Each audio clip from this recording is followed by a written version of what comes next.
સરસ હમણાં મોરારી બાપુએ એક લાઈન કહી, મને બહુ ગમી, કે બેન દીકરી જેની સામે નિસંકોચ બેસીને વાતો ના કરી શકે ને એને સાધુ કહેવાય જ નહીં. સર્વલોકે સર્વ સાહુણ, સર્વલોકમાં સર્વ સાધુઓને મારા નમસ્કાર છે. સર્વલોકમાં એટલે સંસારમાં રહીને સાધુની જેમ જીવતા. પણ તમે કેવા કપડાં, તમે જીન્સને ટી શર્ટ પહેરો છો એટલે તમે સાધુ નથી? તમે પરણેલા છો, તમારે 2-3 બાળકો છે, તમે પૈસા કમાઓ છો. શ્રીમદ રાજચંદ્ર હીરાનો વેપાર કરતા હતા, કબીર વણકર હતા. તમે વિચાર કરો કે કબીરના લગ્ન થયા એની પત્ની લાલી સાથે, અને એના પિતા, લાલીના પિતા કબીરના ગુરુ હતા. એને લાલીને વળાવી દીધી, વેલડું આવી ગયું અહીંયા ઝૂંપડા પાસે, ઉતારી દીધા ને ગયું વેલડું તો પાછું. ને લાલીએ તો જઈને જોયું ને એને કહ્યું કે અરે આવામાં રહેવાનું, રડવા લાગી. એટલે કબીરે એને કહ્યું કે ભાઈ આ જ છે મારી પાસે તો કે હું તો ગામના જમીનદારના દીકરાના પ્રેમમાં હતી ને કેવી સુખેથી રહી હોત ને મારા બાપની મતિ ભ્રષ્ટ થઈ ગઈ તે તારી જોડે બાંધી દીધી. ઘણા માજીઓ 75 વર્ષની ઉંમરે પણ એમ કે મને તો બહુ જ માગા આવતા હતા. એ માગા મોકલનારામાંના 60% પહોંચી ગયા હોય તોય પણ હજી આપણે ભૂતકાળના અફસોસમાંથી નીકળી શકતા નથી. જે પસંદગી આપણે કરી કે કોઈ કે આપણા માટે કરી, એ પસંદગી સાથે સુખથી જીવવાને બદલે શું નથી મળ્યું એના અફસોસમાં વર્ષો વિતાવી નાખીએ છીએ. સ્કૂલમાં, કોલેજમાં બધાને એવું હોય, છેલ્લું પાનું સૌથી ક્રિએટિવ હોય. નોટબુકના છેલ્લા પાના પર હાર્ટ દોર્યા હોય, એમાંથી તીર પસાર થયા હોય, એની નીચે નામો બામો લખ્યા હોય, પિક્ચરના ગીતોની પંક્તિઓ લખી, બધું બધા કરી જ ચૂકે. એમાં કંઈ એકબીજા સામે ના જુઓ, તમારી પણ વાત છે. હવે આ પરિસ્થિતિમાં બહુ આમ ઘટનાના નામે કશું થયું ના હોય, સાયકલની ચેન 1-2 વાર ઉતરી ગઈ હોય જાણી જોઈને, કે 1-2 વાર એમણે તમને જોયા હોય, 1-2 વાર તમે એમને જોયા હોય, ભર તડકામાં ઊભા રહીને પ્રતીક્ષા કરી હોય એના આવવા જવાની, અને પછી જ્યારે 2 પેક દારૂ પીએ કે મારો પહેલો પ્રેમ. અરે પ્રેમના નામે કશું થયું જ નથી ભાઈ. એને તો પૂછો કે તમને પ્રેમ હતો કે નહીં, પણ એવું કંઈ હોય નહીં. પછી સ્કૂલ, હવે તો આ ફેસબુકે બધાને ભેગા કર્યા છે, એટલે સ્કૂલની એલ્યુમનાઈ હોય ને કોલેજની એલ્યુમનાઈ હોય ને પછી બધા ભેગા થવાના હોય, એટલે આખું ઇમોશન એ લેવલ પર હોય કે આવશે. એટલે આમ એકદમ સ્ત્રીઓ જે આજથી 20-25 વર્ષ પહેલા દેખાતી હોય એવી દેખાવાનો પ્રયત્ન કરે, ફેશિયલ કરાવે ને વાળ કાળા કરે ને અઠવાડિયામાં ઉતરે નહીં તો એમ કે થોડું તો ગયું જ છે. આ બધી સ્થિતિમાંથી પસાર થઈ અને પછી એલ્યુમનાઈની પાર્ટી હોય, બધા ભેગા થાય, અને આમ તમે જુઓ ને અને તમને તમારા સ્પાઉસ એટલા વાલા લાગે સાહેબ, તમને એમ થાય કે અરે યાર આની પાછળ મેં 20 વર્ષ બરબાદ કરી નાખ્યા. જેનો ફૂટબોલ જોવા તમે ક્લાસ છોડતા હતા એનું પેટ હવે ફૂટબોલ જેવું છે. It's all over. It doesn't stay. બાહ્ય દેખાવ સાથે જોડાયેલા સંબંધો બાહ્ય દેખાવ પર જ પતી જતા હોય છે. દુઃખની વાત એ છે કે આપણને બધાને એવી તો તરત ખબર પડી જાય છે કે ખરાબ માણસ મળ્યો છે, પણ સારો માણસ મળ્યો છે એની ખબર પડતા 20 વર્ષ નીકળી જાય છે. 20 long years and you realize that you love your spouse. How funny is it? How bad is it and how sad is it? કોઈને ચાહવા માટે કારણ જોઈએ ને, હું તો ત્યાંથી જ આખી વાતને તોડી પાડું. રીઝન હશે તો પ્રેમ થઈ શકશે. એ તો લેવડ દેવડ છે, એમાં ક્યાં પ્રેમ છે? પ્રેમ તો અકારણ જ હોય માટે હોય. બહુ સુંદર મંગેશ પડગાંવકરની પંક્તિ મને ગમે છે કે પ્રેમ म्हणजे પ્રેમ असतं, आमचं आणि तुमचं सेम असतं. એમાં કંઈ જુદું ના હોય, આમ જ હોય બધું. તો કબીરની પત્ની લાલી આવે છે, જુએ છે ઝૂંપડું, કે હું તો જમીનદારના પ્રેમમાં હતી, મને કાઢો અહીંથી, મારે નથી રહેવું તારી સાથે. એટલે કબીર કહે છે કે તને સ્વીકારશે, ચલ તને મૂકી આવું. એટલે લાલી ફરી રડે છે. કેમ હવે રડે છે? તો કે આ સરસ તૈયાર થયેલી હું, અને હવે તારે મને આવી રીતે વેલડું તો જતું રહ્યું ના, તો બધા ગંદા જંગલમાંથી મારે નથી આવું. કબીર કે બેસ જા મારા ખભે. એને ખભે બેસાડે છે, જંગલમાંથી પસાર થાય છે, અંધારું થઈ ગયું છે, પથ્થરની ઠોકર વાગે છે, કબીરનો નખ ઉખડી જાય છે, પણ લાલીને પડવા નથી દેતા.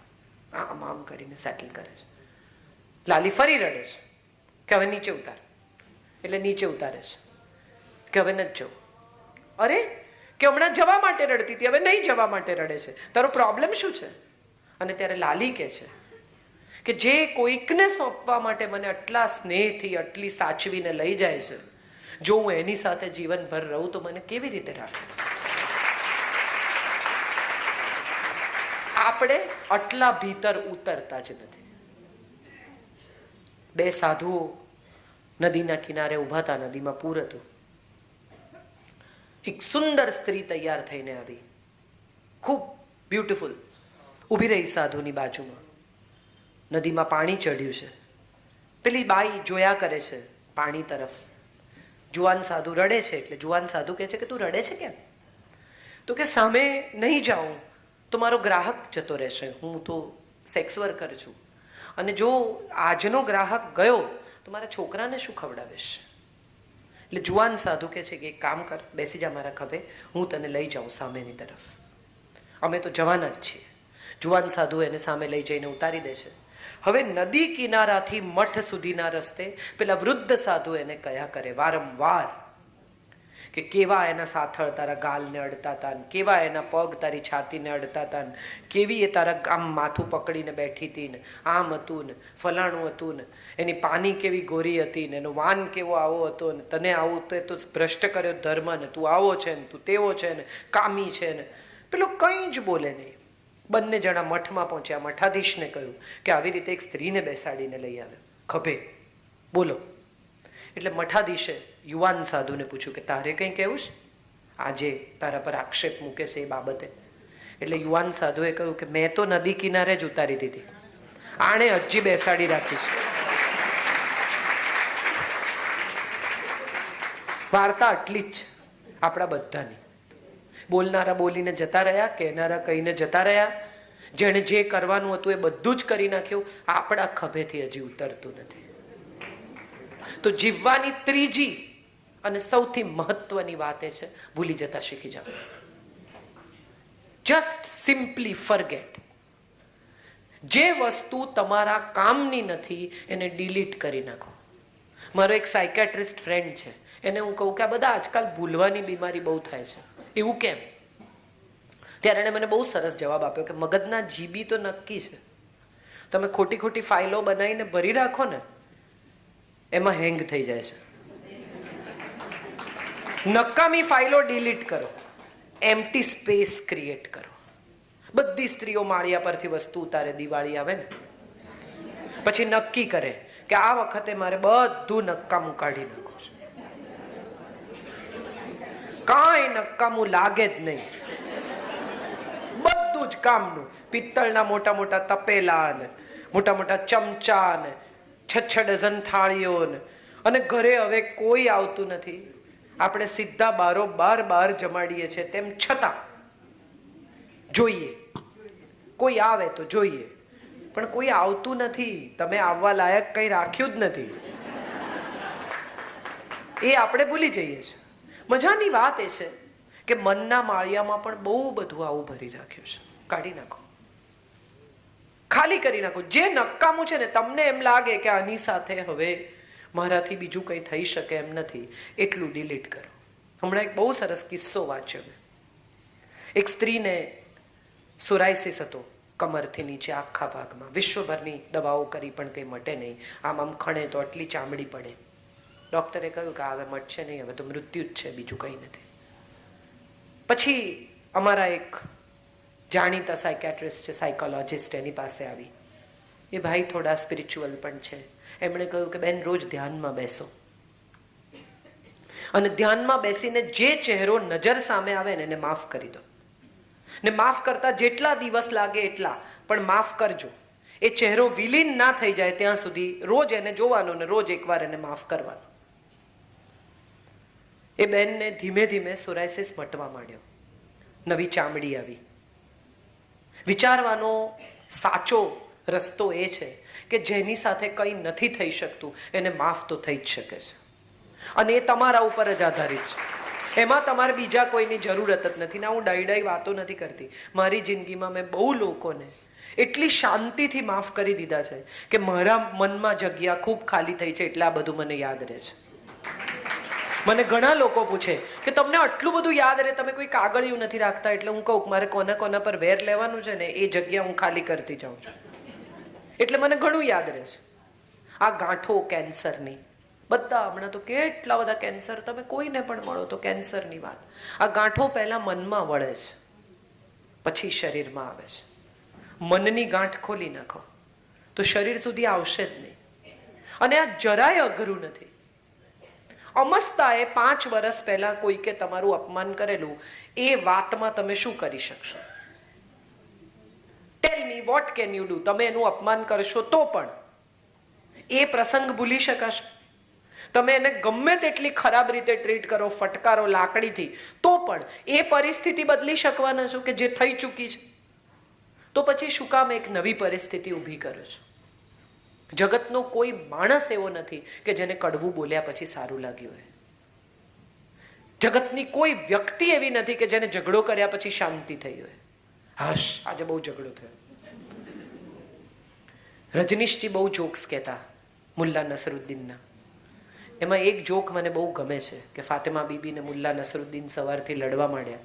10 વાગ્યાના લડે, ઝઘડ ઝઘડ ઝઘડ ઝઘડ ઝઘડ, રાતના 10 વાગ્યા. હવે પડોશીને એમ થયું કે શું હોય તો જગાડ, આ બંધ કરાવવું પડશે. એટલે એક ડાયા ભાઈ ગયા, હમણે કહ્યું ને સમાધાન, એવું સમાધાનના વિચારથી ગયા. એટલે એમણે અંદર જઈને કહ્યું કે ભાઈ ઝઘડો શેમાંથી થયો? સામાન્ય રીતે આ સવાલ બહુ નોર્મલ છે કે આપણે મૂળ તરફ જવાનો પ્રયત્ન કરીએ તો કે ઝઘડો શેમાંથી થયો? એટલે ફાતિમા બીબીએ મગજ ગુમાવ્યું કે સવારે 10 વાગ્યાથી ચાલે છે, અત્યાર સુધી કોઈને યાદ હોય? શેમાંથી થયું એ ખબર નથી, પણ ખેંચવું છે. તમે ફ્રીજ પાસે શું લેવા ગયા એ તમને યાદ નથી, પણ તમને કોઈ પૂછે કે 5-7 વર્ષ પહેલા તમારી નણંદના લગ્ન વખતે તમારી સાથે શું થયેલું? બધું ઝીણું ઝીણું. પછી મેં આમ કહ્યું, પછી એમણે આમ કહ્યું. જમાઈને પૂછે કે તમારે સાસરે જ્યારે પેલી સાડુભાઈને વધારે મહત્વ મળેલું, એ બધું ખબર. બિઝનેસમાં કોઈક ચેક આવ્યો ને મુકાઈ ગયો આડે હાથે, એ થાય. હું આજકાલ ભૂલવા માંડ્યો છું આવું કે, પણ જે ભૂલવાનું છે એ નથી ભૂલતા. જગ્યા કરો, ખાલી કરો. જે નથી વાપરતા એ તમામ વસ્તુઓનો નિકાલ કરી નાખો. ગયા પછી બાળકો બધું ખોલીને જુએ અને ધનાધન જેને આપવું એને આપવા માંડે, એને બદલે તમારા હાથે તમે જેને આપવા માંગો છો એને આપીને જાઓ. હું ઘણી વાર કહું છું કે આ બધી સાડીઓ જે મેં ભેગી કરી છે, મારા દીકરાને હું એટલી બધી વાર કહું છું કે તું જો અચાનક મને કંઈ થઈ જાય, શ્રીદેવી ગુજરી ગઈ ત્યારે મેં કહ્યું, મેં કીધું હું જતી રહું ને તો 21,000 રૂપિયામાં ઓપ્શન કરજે કે આ બધી એમણે પહેરેલી સાડીઓ છે, અને પછી એ બધા પૈસા ઓર્ફનેજમાં આપી દેજે. તું કરજે. આ મેં જ કહી દીધું છે. એનું શું કરવું? કબાટ ખોલીને ઊભો રહે ને કે આ મારી માં બધું મૂકી ગઈ, એને બદલે તમે જ વ્યવસ્થા કરતા થઈ જાઓ, ભીતરની પણ ને બહારની પણ.